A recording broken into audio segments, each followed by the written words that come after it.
Bonjour, je suis ravi d'être parmi vous aujourd'hui pour vous présenter mon projet de thèse dont le titre est l'enseignement du français à travers la littérature entre la dynamique motivationnelle et la contrainte temporelle en classe scientifique et technique, le cas du lycée marocain. Notre recherche s'inscrit dans le cadre de l'enseignement du français langue étrangère au lycée marocain. Depuis 2007, le Maroc a adopté l'inclusion des œuvres littéraires dans l'apprentissage du français langue étrangère. En effet, cet enseignement se fait à travers la littérature. Nous remarquons que cette réforme ne prend pas suffisamment en compte les spécificités propres à chaque filière d'études, notamment les classes scientifiques et techniques, telles que les sciences mathématiques, les sciences expérimentales, technologie électrique, technologie mécanique, économie et gestion, et j'en passe. Nous avons choisi de nous focaliser sur ces classes car elles représentent un groupe d'élèves ayant des caractéristiques et des besoins particuliers différents des classes littéraires. Cette stratégie de réforme, à nos yeux, démotive les apprenants scientifiques et techniques à apprendre le français parce qu'ils aperçoivent l'étude des œuvres littéraires comme étant éloignée de leur domaine d'études principal et ne lui attribuent aucune valeur ou applicabilité dans leur future carrière scientifique ou technique, et cela influe négativement sur la dynamique motivationnelle de l'apprenant scientifique et technique. Dans ce même cadre, il est pertinent de mentionner la note ministérielle numéro 43 relative à l'organisation de l'étude secondaire qualifiant qui souligne une disparité horaire concernant les cours de français entre les filières scientifiques et techniques d'une part et les filières littéraires d'autre part.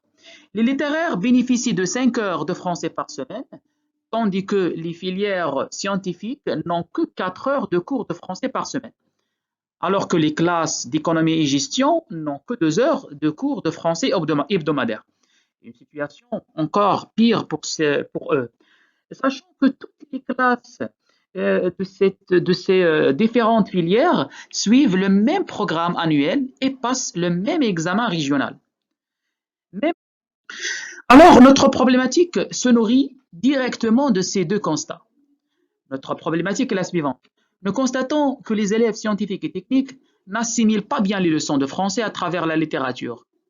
Par exemple, les figures de style ou bien des cours similaires. Cette problématique englobe sous sa carapace plusieurs sous-problèmes. Mais ces deux constats qu'on vient de soulever sont les plus amplifiants sur notre problématique.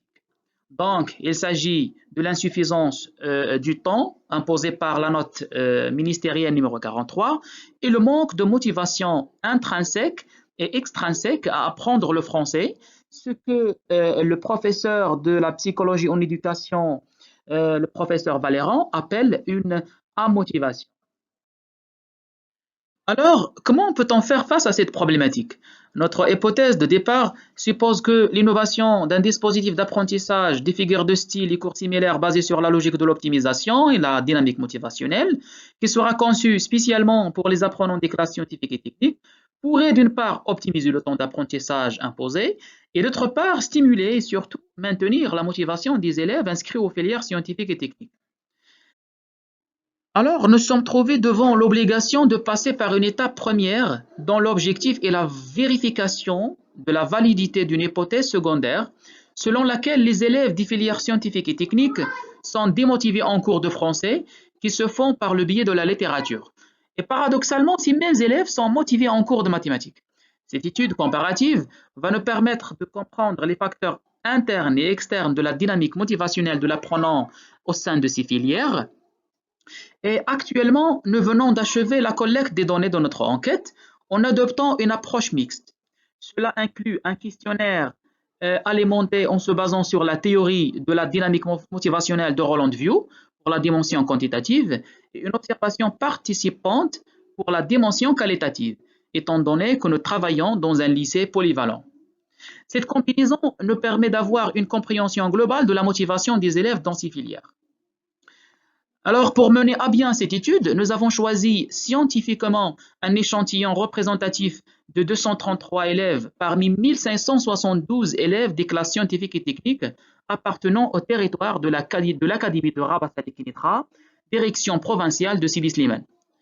Maintenant, nous sommes en cours de mener une étude à travers la statistique descriptive et une statistique approfondie après avoir codé les informations recueillies. Alors, au niveau de cette deuxième étape, on passe au développement de notre innovation pédagogique. La réflexion et l'analyse qu'on vient de faire au niveau de l'étape première va nous permettre de bien comprendre le fonctionnement de la dynamique motivationnelle chez l'élève scientifique et technique en comparant sa motivation ressentie en cours de mathématiques et celle ressentie en cours de français. Cette compréhension va nous permettre à son tour à bien concevoir notre dispositif pédagogique qui aura deux défis majeurs à soulever. Le premier défi, c'est susciter et surtout maintenir la motivation de l'élève jusqu'à la réalisation des objectifs escomptés et bien sûr sans modifier le programme actuel.